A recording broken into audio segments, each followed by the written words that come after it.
여러분, 충격적인 소식입니다. 유럽 전체가 44도 폭염으로 붕괴 직전인 상황에서 한국 수학여행을 떠난 프랑스 명문학교 학생들이 있었습니다. 한국? 그런 더운 나라에 왜 가야 해요? 우리 프랑스가 훨씬 선진국인데. 프랑스 학생들에게 한국은 그저 아시아의 신흥국, 자신들보다 한 수 아래라는 인식이 전부였죠. 프랑스에서 에어컨은 부자들만 누리는 사치품이었는데 아시아의 더운 나라는 오죽하겠느냐는 생각이었어요. 그런데 한국에 도착한 지 단 몇 시간 만에 이들의 세계관이 완전히 무너졌습니다. 이게 정말 가능한 일이야? 우리가 무시했던 그 나라가 이런 곳이었다니.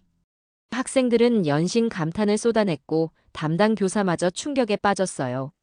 마지막에는 눈물까지 흘리며 한국에서 더 살고 싶다고 말한 프랑스 학생들. 자신이 최고인 줄 알았던 프랑스 명문학교가 발견한 한국의 진실, 지금 바로 들어보겠습니다. 저는 파리 류시엥 페브르 국제고등학교에서 22년간 인문사회를 가르치고 있는 자크 르블랑입니다. 오늘 제가 들려드릴 이야기는 교사 인생에서 가장 충격적이었던 경험에 관한 것입니다. 2024년 여름 유럽 대륙 전체가 기록적인 폭염으로 무너지고 있었어요. 파리는 연일 44도를 기록하며 도시 기능이 완전히 정지됐습니다. 전력망이 견디지 못해 병원들이 줄줄이 마비됐고 지하철은 선로가 휘어져 운행을 중단했어요. 학교들은 한 달 넘게 휴교령이 내려졌죠. 그날 저는 교사 인생에서 절대 잊을 수 없는 장면을 목격했습니다. 파리 시립병원 응급실에서였어요. 에어컨이 고장나 40도가 넘는 실내에서 70대 할머니 한 분이 제 앞에서 쓰러지셨거든요. 의료진들이 부채질을 해드리는 게 전부였어요. 그것도 의료진들이 땀범벅이 된 채로 말이죠. 그 순간 제 머릿속에 번개처럼 스친 생각이 있었습니다. 우리가 자랑하던 선진국이 더위 하나 때문에 이렇게 무너지는구나. 여러분이라면 어떠셨을까요? 의료진조차 속수무책인 상황을 목격한다면 말이에요. 바로 그때 제 머릿속에 떠오른 나라가 있었어요. 한국이었습니다. 사실 저는 반년 전부터 한국의 도시 재난 대응 체험 프로그램을 준비하고 있었거든요. 폭염 대응, 도시 인프라, 시민 문화를 비교 연구하는 선택형 소규모 국제 비교 체험 프로그램이었죠. 원래는 전 학년 대상 수학여행으로 기획했는데 이 끔찍한 폭염 사태 때문에 급하게 소규모로 축소할 수밖에 없었어요. 다음 날 교장실에서 저는 폭탄 선언을 했습니다. 한국으로 수학여행을 강행하겠습니다. 교장 선생님이 의자에서 벌떡 일어났어요. 자크, 지금 정신이 있는 거예요? 이 지옥 같은 더위에 더 더운 나라로 아이들을 보내겠다고요? 한국은 더운 나라가 아닙니다. 더위 속에서도 시민의 삶을 지켜내는 나라예요. 제가 이렇게 말했을 때 회의실이 얼어붙었어요. 하지만 진짜 전쟁은 학부모 간담회에서 시작됐습니다.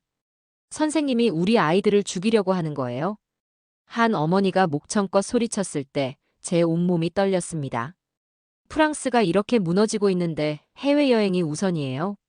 이런 말들이 쏟아졌을 때 제 가슴이 찢어질 것 같았어요. 하지만 저는 끝까지 주장했습니다. 이건 피난이 아니라 교육입니다. 더운 나라에서 삶이 가능한 이유를 학생들이 직접 보고 배워야 해요. 결국 전교생 대상 수학여행은 완전히 취소됐어요. 대신 자발적으로 참여하겠다는 용감한 14명의 학생들과 함께 떠나기로 했죠. 출발 당일 샤를드골 공항의 모습은 정말 참담했어요. 공항 냉방시설마저 전력 부족으로 가동이 중단된 상태였거든요. 아이들이 땀을 뻘뻘 흘리며 저를 원망스럽게 쳐다볼 때 제 심장이 터질 것 같았습니다. 소피가 지친 목소리로 중얼거렸어요. 선생님 정말 괜찮을까요? 이보다 더 더운 곳에 가도요. 솔직히 저도 두려웠어요. 만약 제가 틀렸다면? 만약 한국도 우리처럼 무너져 있다면? 하지만 22년간 교사로 살아오면서 쌓인 직감이 있었어요. 한국은 분명 다를 거라는 확신 말이죠. 비행기에 오를 때까지 아무도 웃지 않았습니다. 모두 저를 의심하고 있다는 걸 온몸으로 느꼈어요. 하지만 저는 알고 있었어요. 12시간 후면 이 모든 게 완전히 바뀔 거라는 걸요.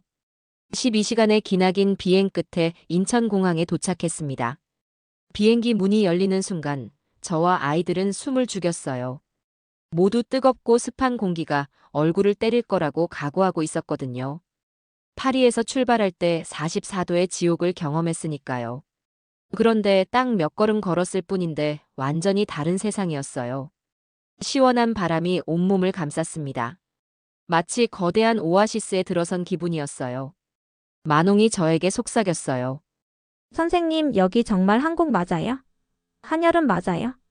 저도 믿기지 않았어요. 벽면의 실시간 온도 표시판을 보니 정확히 22도였거든요. 파리 공항에서 44도의 지옥을 경험하고 온 우리에게는 그야말로 기적이었죠. 루카가 어리둥절한 표정으로 주변을 둘러봤어요. 그런데 이건 시작에 불과했어요. 화장실에 들어간 소피가 깜짝 놀라서 소리쳤습니다. 야, 믿어져? 화장실까지 에어컨이 완벽하게 돌아가고 있어. 여러분 상상이 되세요? 프랑스에서는 병원 중환자실도 에어컨이 끊기는데 한국은 공항 화장실까지 완벽하게 냉방이 되고 있었어요. 더 놀라운 건 실시간 정보 시스템이었어요. 미세먼지 농도 12, 습도 45%, 온도 22도. 이런 정보가 실시간으로 전광판에 표시되고 있었죠. 만홍이 혼잣말처럼 중얼거렸어요. 우리나라와는 차원이 다르다고요. 수화물을 찾으러 가는 길에 또 다른 충격이 기다리고 있었어요. 수화물 정보 키오스크에서 터치스크린을 누르니 제 짐이 정확히 어느 벨트에서 몇 번째로 나올지까지 표시됐어요. 소피가 놀란 눈으로 화면을 바라봤어요. 그런데 진짜 압권은 자동 청소 시스템이었어요. 화장실을 이용하고 나오면 자동으로 전체가 세정되고 있었거든요. 루카가 제게 물었어요. 선생님, 이거 진짜 지구상에 있는 공항 맞아요? 저도 고개를 끄덕였어요. 정말 다른 행성에 온 기분이었거든요. 아이들의 표정이 완전히 바뀌었습니다.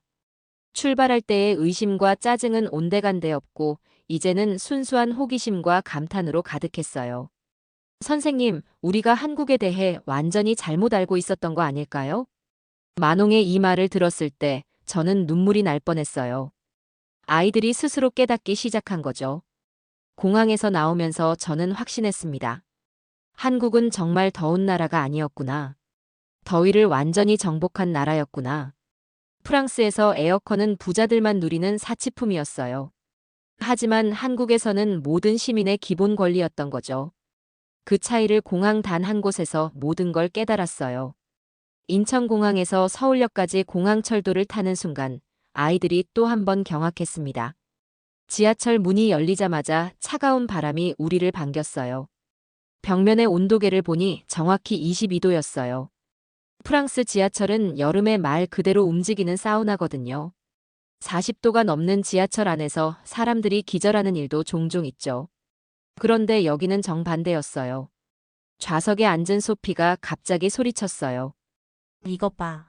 천장 에어컨에서 나오는 바람이 완전 시원해. 정말이었어요. 지하철 전체가 완벽하게 냉방이 되고 있었죠. 루카가 감격스러운 표정으로 중얼거렸습니다. 이건 이동이 아니라 쉼이야. 진짜 쉼이야. 저는 그 말에 깊이 공감했어요.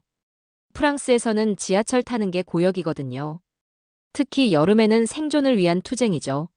무료 와이파이가 완벽하게 연결되자 아이들이 완전히 넋을 잃었어요. 만홍이 스마트폰을 들여다보며 감탄했죠. 실시간 노선 정보와 7개 국어 안내 방송까지 나오니까 더 놀랐어요. 그때 옆에 앉은 한국인 승객이 영어로 말을 걸어왔어요. 처음 한국 오셨어요? 여기서는 이게 기본이에요. 모든 시민의 권리죠. 시민의 권리. 이 한마디가 제 가슴에 비수처럼 박혔습니다. 여러분도 그렇게 생각하지 않으세요?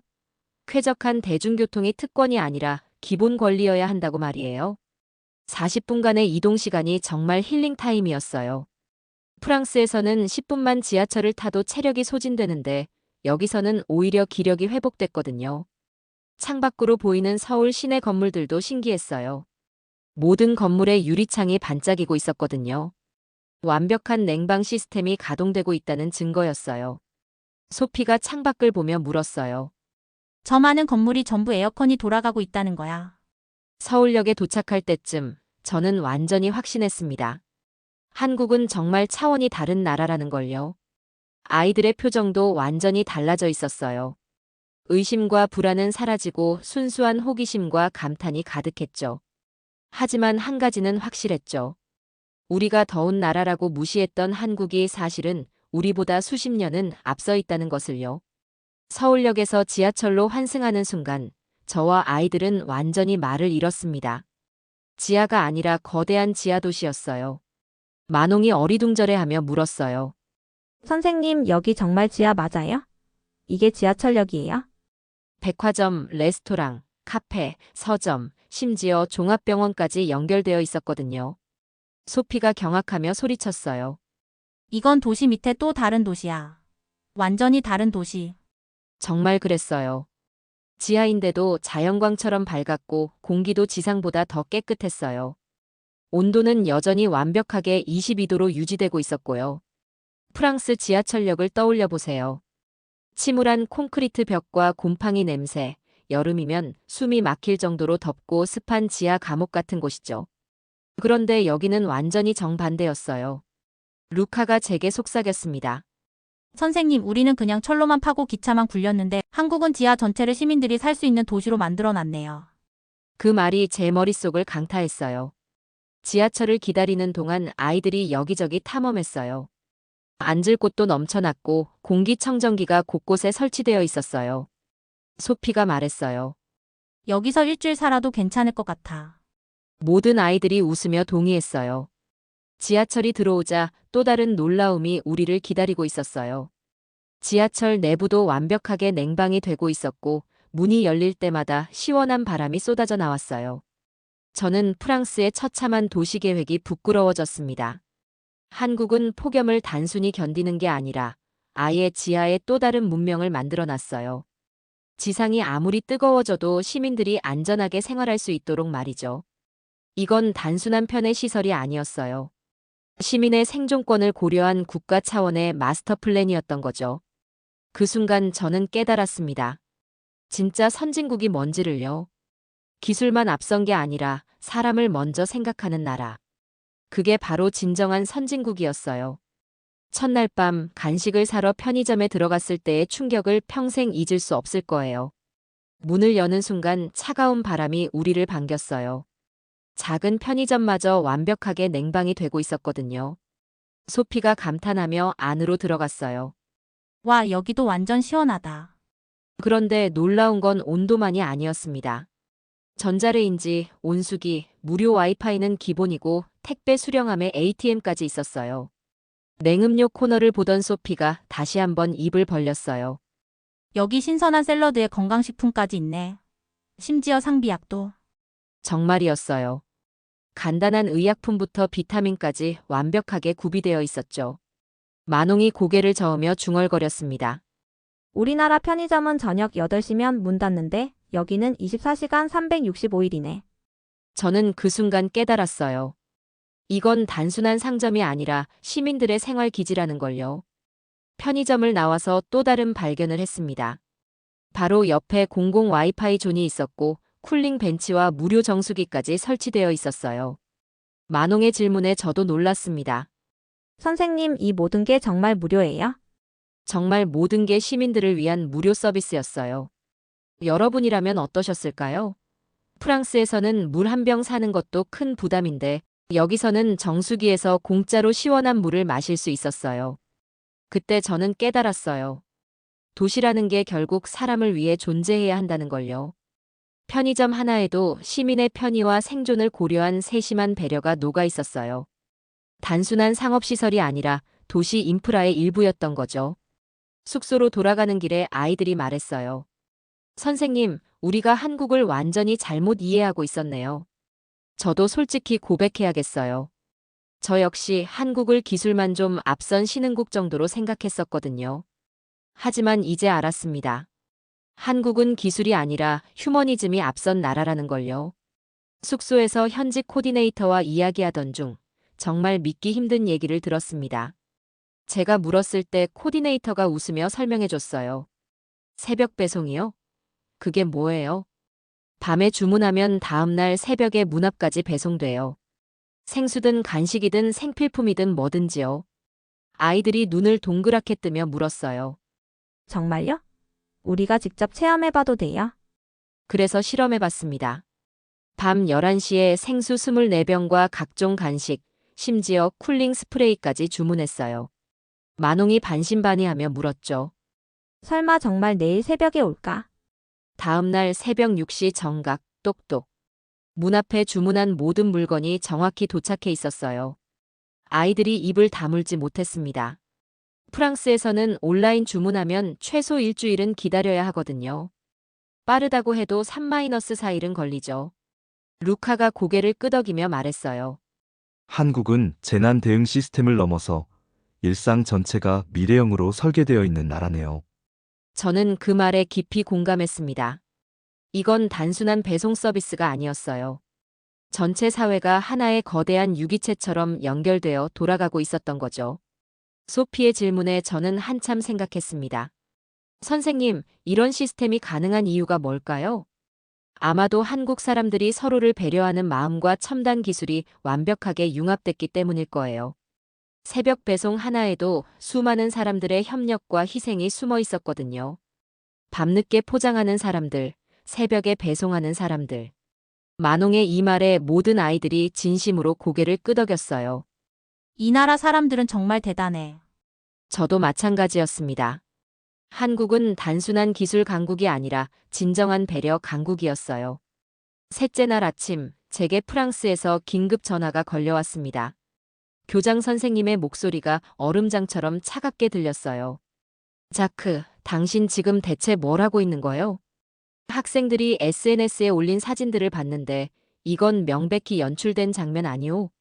제 심장이 쿵 떨어졌습니다. 한국 정부가 당신들을 완전히 속이고 있는 것 같소. 진짜 한국이 저럴 리가 없지 않소. 전화를 끊고 나서 급하게 아이들을 불러 모았어요. 너희들, 프랑스에서 무슨 일이 일어나고 있는지 알고 있니? 만홍이 슬픈 표정으로 대답했어요. 선생님, 우리 부모님들이 우리가 모두 거짓말하고 있다고 해요. 소피가 눈물을 글썽이며 물었어요. 우리가 직접 보고 겪은 게 진짜인데 왜 아무도 믿어주지 않을까요? 저는 할 말을 잃었습니다. 여러분이라면 어떠셨을까요? 자신이 직접 보고 만지고 느낀 진실을 전 세계가 거짓이라고 말한다면요? 프랑스 언론들까지 대대적으로 나서기 시작했어요. 한국의 정교한 선전에 속은 프랑스 교사. 조작된 한국 체험에 현혹된 순진한 학생들. 이런 기사들이 쏟아져 나왔죠.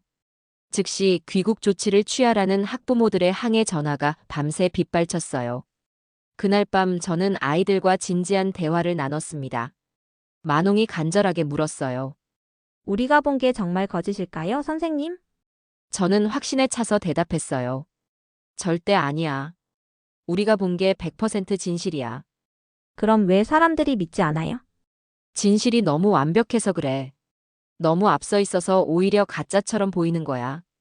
제가 이렇게 답했을 때 아이들이 서서히 고개를 끄덕였어요. 정말 그랬어요. 한국의 시스템과 문화가 너무 훌륭해서 오히려 의심받고 있었던 거죠. 소피가 결연한 표정으로 말했습니다. 우리가 증명해야겠어요. 어떻게? 더 많이 보고 더 자세히 기록하고 더 정확하게 전달하는 거예요. 그날부터 우리는 더욱 열심히 한국을 관찰하기 시작했습니다. 진실을 증명하기 위해서요. 이런 모함을 받으면 여러분은 어떻게 하시겠어요? 진실을 말하는데 거짓말쟁이 취급을 받는다면요. 하지만 우리는 절대 포기하지 않았어요. 진실은 결국 빛을 발한다고 믿었거든요. 넷째 날, 진짜 한국인들의 일상을 보기 위해 서울 외곽의 일반 아파트 단지를 방문했습니다. 버스에서 내리자마자 또 다른 경이로운 광경이 우리를 기다리고 있었어요. 버스 정류장에 냉방 벤치가 설치되어 있었거든요. 만홍이 감격하며 벤치에 앉았어요. 이것 봐. 버스 기다리는 곳도 완전 시원해. 그늘막은 물론이고 USB 충전 포트에 무료 와이파이까지 완비되어 있었죠. 소피가 말없이 주변을 둘러봤어요. 이게 그냥 동네 버스 정류장이라고? 아파트 단지 안으로 들어가자 예상치 못한 광경이 펼쳐졌습니다. 1층 상가에 무더위 쉼터라는 팻말이 붙은 공간이 있었어요. 누구나 자유롭게 들어가서 쉴 수 있는 곳이었죠.